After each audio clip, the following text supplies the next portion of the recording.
everyone. I hope you're all doing well. So this is Bhupesh Sharma, and in this video, I'm going to tell you the main reasons because of what you are failing in a UGC NET exam.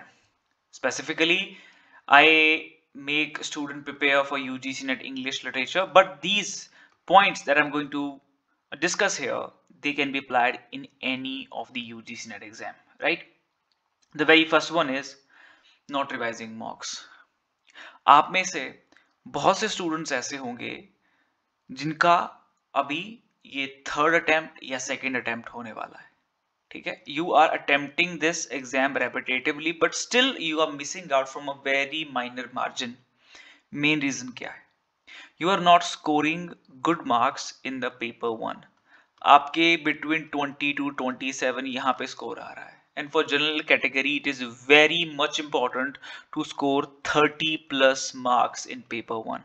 वो बहुत ज़्यादा ज़रूरी है, बहुत ज़्यादा ज़रूरी है. और मैं बच्चों को बार बार बोलता हूँ कि आपके जो recent years के, जो previous years के जो question papers हैं, उन पे मॉक लगाओ, उनको मॉक दो, उनको मॉक दो. जब आप मॉक लगाते हो, so revising them is equally important. वो रिवीजन क्यों इंपॉर्टेंट है? ठीक है, एक चीज तो है कि आपको अपने वीक एरियाज का पता चलता है. जब अपना आप टेस्ट सबमिट करते हो, आप देख तो लेते हो कि अच्छा मेरा इतना स्कोर आया है और इस क्वेश्चन को मैं नहीं कर पाया, but do you ever try to improve it right there? Do you try to re-attempt it right there? I don't think so that most of you are doing it. मैं हमेशा बच्चों से यही कहता हूं कि आप जो भी मॉक लगाते हो उसे रिवाइज भी करो. Revision is equally important as giving a mock. अगर मॉक दे दिया, रिवीजन नहीं किया, it's not going to make any difference to your performance. तो it is very important to revising your mock. सबसे पहली चीज, मेरे आई हैव सीन दिस, मेरे 56 to 58 ही मार्क्स आ रहे थे, क्योंकि अभी लास्ट क्या हुआ कि आपका जो पैटर्न है वो चेंज हो गया. अब पहले के जैसा आपका पैटर्न नहीं रहा कि आपने आपने 10-12 मॉक टेस्ट दिए and you are scoring around like 76-72 marks. नहीं, अब पैटर्न बहुत चेंज हो चुका है. बहुत abstract kind of questions they are asking. ठीक है, तो सबसे पहली चीज जो आपकी इंप्रूव होगी, जब आपने मान लो कोई आपने एक क्वेश्चन अटेम्प्ट किया, आपको लगा कि यार मुझे ये आता है question, and when you submitted the test you got to know that question which you have answered was wrong. Why? Because you did not read that question properly. तो आप क्या करते हो? क्वेश्चन को प्रॉपरली पढ़ना शुरू करते हो. जब आप री अटेम्प्ट करते हो, आपने एक बार अटेम्प्ट किया, आपका गलत हुआ, फिर आपने फिर से once again you read that question. आप फिर से उस क्वेश्चन को पढ़ते हो. ठीक है, उसे अच्छे से अटेम्प्ट करते हो, अच्छे से ऑप्शंस को मैच आप करते हो, है ना, और उसे करेक्ट करने की आप ट्राई करते हो. And most of the time जब भी आप री अटेम्प्ट करते हो while revising it, आपका 99.9% टाइम वो क्वेश्चन करेक्ट होता है. क्यों? Because this time you are reading the question properly, you have understood it properly and now you are matching the option. ठीक है, आप अच्छे से अटेम्प्ट करते हो. आपको क्या होता है कि एक क्वेश्चन पूछा है, there is option A, B, C, D. अब आप कंफ्यूज हो कि मुझे नहीं आता, ये भी नहीं आता, ये भी नहीं आता. But what you start picking out that this one is not correct, this one is not correct. Now you might be confused between the two. अब मोस्ट ऑफ द टाइम क्या होता है, अगर तो ये डेटा से रिलेटेड है, then you had to do the revision for that, then you had to mug up all those details.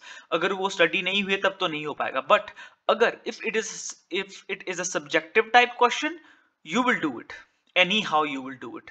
और सब्जेक्टिव टाइप क्वेश्चन ज्यादा पूछे जाते हैं आपसे कहाँ पे? कम्युनिकेशन में, आपसे टीचिंग एप्टीट्यूड में, आपके कॉम्प्रीहेंशन में. यहाँ पे ज्यादातर इस तरह के क्वेश्चंस बनते हैं. बिसाइड दिस, जो आपका आईटी है, जो आपका योर पीपल एंड एनवायरनमेंट है, हायर एजुकेशन है, that is completely data driven. वहां पे तो आपको रिवीजन करना ही पड़ेगा. ठीक है, तो सबसे पहली चीज है कि आपको अपने मॉक्स देना पेपर वन के शुरू करना होगा, और साथ में रिवीजन इज इक्वली इंपॉर्टेंट. जब आप मॉक देते हो, बहुत से बच्चे पूछते हैं कि सर मैं मॉक अभी क्यों दूं, मैं मॉक. आपकी उस क्वेश्चन को अटेम्प्ट करने की टेक्निक आपकी इंक्रीज होती है. ठीक है, आपको ये पता लगता है कि अगर मेरे पास 50 क्वेश्चंस है, मैं सबसे पहले कौन सा क्वेश्चन पिक करूंगा.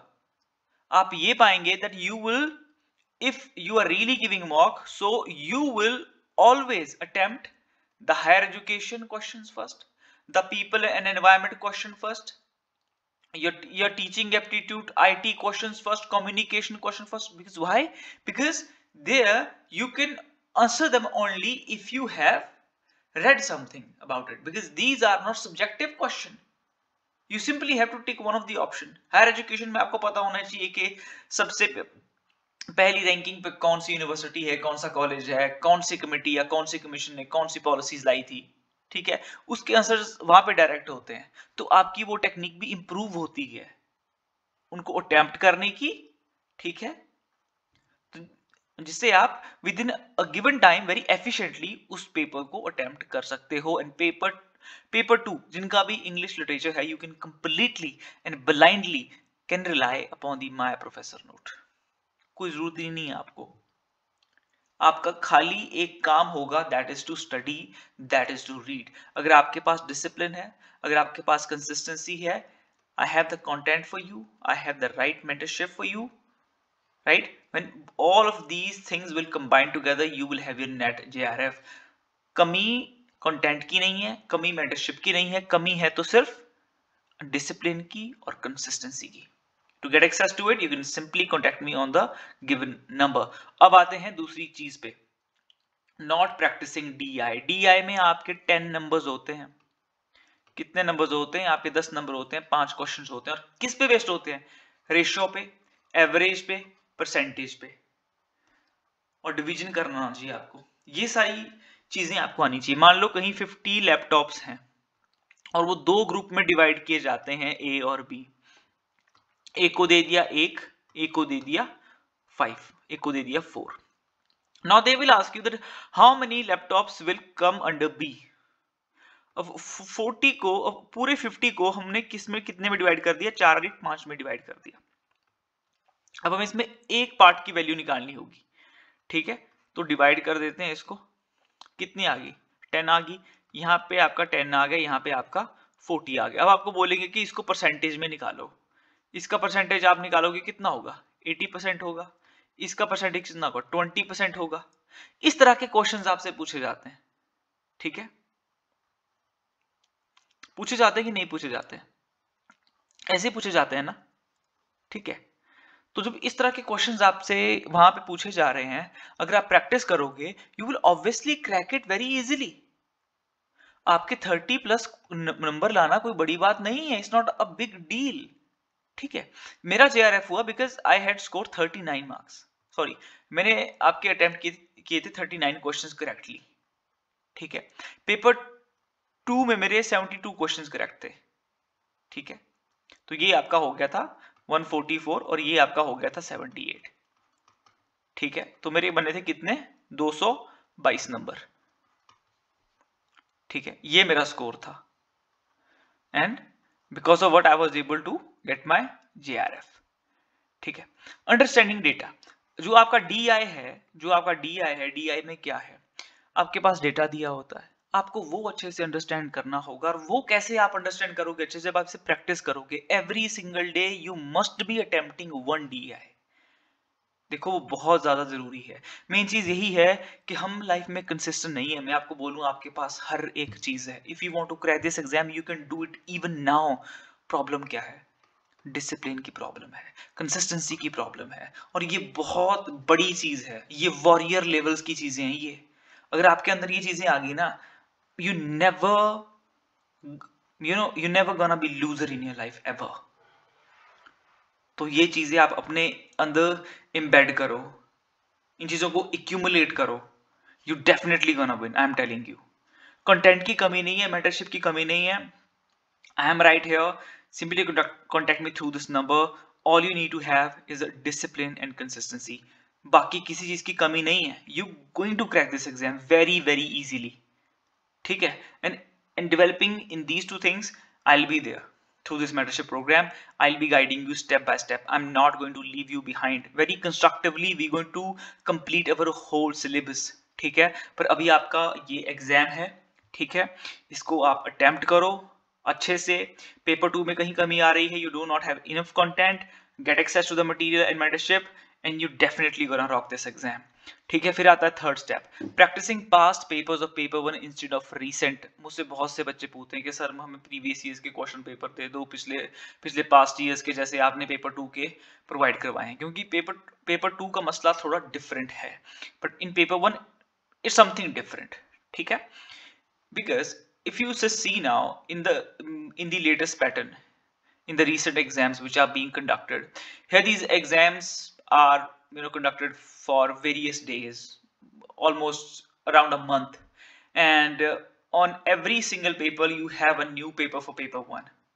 In every single shift you have a different paper for the paper one, so you have around more than 100 or 150 plus question paper for the paper one in every single session, which is more than enough if you just simply practice them only. उसके अलावा आपको कुछ करने की जरूरत नहीं है। अगर आप उतने ही पेपर भी अटेम्प्ट कर लेते हो, उतने ही पेपर पे भी अगर आप मॉक अपना दे देते हो, that is more than enough. Recent years पे मॉक लगाओ जो प्रीवियसली पूछे गए हैं, क्योंकि वो जो पास के आपके टॉपिक्स पूछे जाते थे उन पेपर्स में, वो क्या है, वो इरेलीवेंट है, वो रेलेवेंट नहीं है। सो पास्ट ईयर्स के पेपर 2004 से या 2011 से करना, no, do not go for that. अभी जो रिसेंटली 2023 के तो अवेलेबल नहीं है यूजीसी नेट की वेबसाइट पे, but 2022 question papers are available, तो वहां पे जाओ। और यूजीसी नेट पेपर वन का मेरा एक चैनल है, अगर आप देखोगे, my professor note UGC net paper one on Telegram, तो वहां पे मैंने अपलोड किए हैं ये। ठीक है, और पैटर्न्स आर चेंजिंग, आपको पता है हर बार कभी आपका टीचिंग एप्टीट्यूड से ज्यादा क्वेश्चन आएंगे, कभी आपके रिसर्च से थोड़ा टफ क्वेश्चन पूछ लिया जाएगा, और आपको जब भी कोई प्रॉब्लम आती है ना, तो आप एग्जाम्पल के साथ पढ़ा करो। गूगल पे जो भी आप टाइप करोगे आपको उसका आंसर मिलेगा। Latest papers are best way to practise, तो लेटेस्ट पेपर पे जैसा मैंने आपको बोला उनको ही आप प्रैक्टिस करोगे। द फोर्थ वन इज, आप क्या करते हो, what you do mainly in the UGC NET English Literature exam, that you do not cover the every single topic which is being asked in the previously conducted question papers. Every single topic is immensely important, that is indispensable, right? That is paramount, of immense significance. You have to read every single topic. If there is a question from T.S. Eliot, so T.S. Eliot is important. Next time it's not going to happen that they will not put up a question from T.S. Eliot. They're going to. Maybe the same question will not be asked. Even then there are chances the same question can be asked by twisting and turning the language. Option might turn into question and a question might go into the option as a correct option. ऐसा होता है। 10 से 15 question you will get to see will be given again in the question paper. If you start solving from 2004 to 2023, there will be multiple questions which will be asked again and again.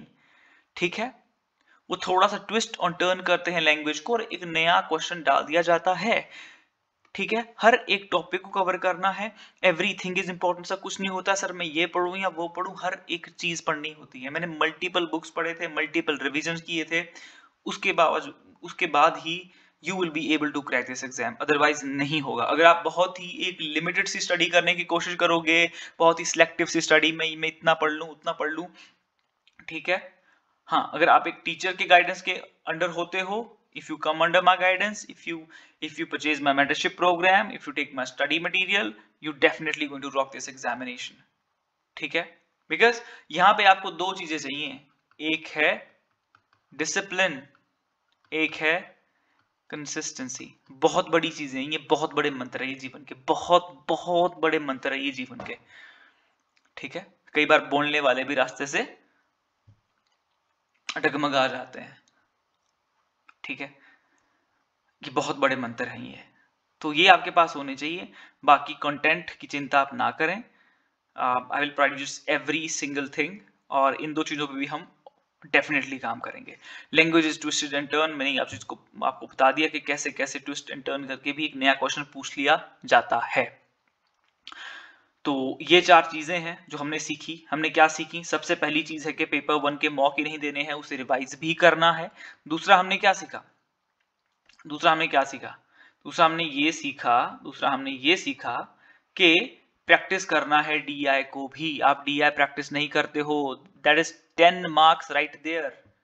और number 3, paper 1 में सिर्फ recent years के जो previous years question paper हैं उन पे ही mock लगाने हैं, उनको ही गो थ्रू करना है, क्योंकि जिस तरह से पहले क्वेश्चन पूछे जाते थे, जो पहले का पैटर्न है, that is not relevant according to the contemporary times.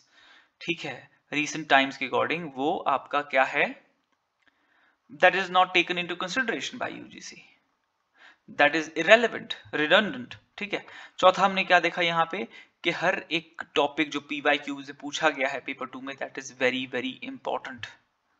और मैंने ही बड़े ही ध्यान से इन 4 पॉइंट्स के अंदर आपके ये जो ये आपके ये पॉइंट्स है ये यहाँ पे लिखे हैं। मैंने हर एक चीज पे फोकस किया है बड़े ही गौर से कि knowing your weak areas is very important. जब आप रिवीजन करते हो, रीडिंग क्वेश्चन, ठीक है, वो अच्छा नहीं होता है, वो डेवलप होता है, वो इंप्रूव होता है। स्पीड ऑफ अटेम्प्टिंग क्वेश्चन वो हमारी इंप्रूव होती है। लर्निंग टेक्निक्स ऑफ एलिमिनेशन, हम सोचते हैं कि यार ये तो मुझे नहीं आता, ठीक है, या ये मुझे आता है, ठीक है। तो आपको हमेशा ये देखना है कि अगर मुझे ये आता है फिर उसको मैच करना है क्वेश्चन से, उसे निगलेक्ट कर दो, ठीक है। इस तरह से हमें चीजें देखनी होगी, ठीक है। एलिमिनेशन टेक्निक तब आपकी बेहतर होगी। नंबर 2, डीआई में क्या पूछा जा रहा है आपसे, रेशियो, एवरेज, परसेंटेज, डिवीजन, यही सारी चीजें तो आपकी चल रही हैं, ठीक है। तो इन पे फोकस करो, इसको प्रैक्टिस करो, ठीक है। ये मूल मंत्र हैं आपके, ठीक है। सो स्टार्ट अप्लाइंग देम और practising the recent years only for the paper 1। और पेपर 4 क्या बोला कि टॉपिक रिपीटेड होते हैं, सब कुछ इंपॉर्टेंट है, लैंग्वेज ट्विस्ट एंड टर्न होती है, तो मेक श्योर हर एक क्वेश्चन को देखें जितने भी आपसे अभी तक पेपर में पूछे गए हैं। फिर क्या बोला कि पास्ट टॉपिक्स आर इरेलेवेंट है पेपर 1 में, ठीक है, क्योंकि पैटर्न चेंज हो गया है और लेटेस्ट पेपर को ही प्रैक्टिस करते रहना है। So this is a video on the reasons because of what you're getting failed again and again in the UGC NET English Literature examination and the many other UGC NET exams. ठीक है, ये beginners के लिए भी हैं और retakers के लिए भी हैं। तो make sure you subscribe and share this video and get access to my professor note, mentorship programs and study material to get your NET JRF in your upcoming UGC NET exam attempt. Happy learning and wishing you a very happy Diwali.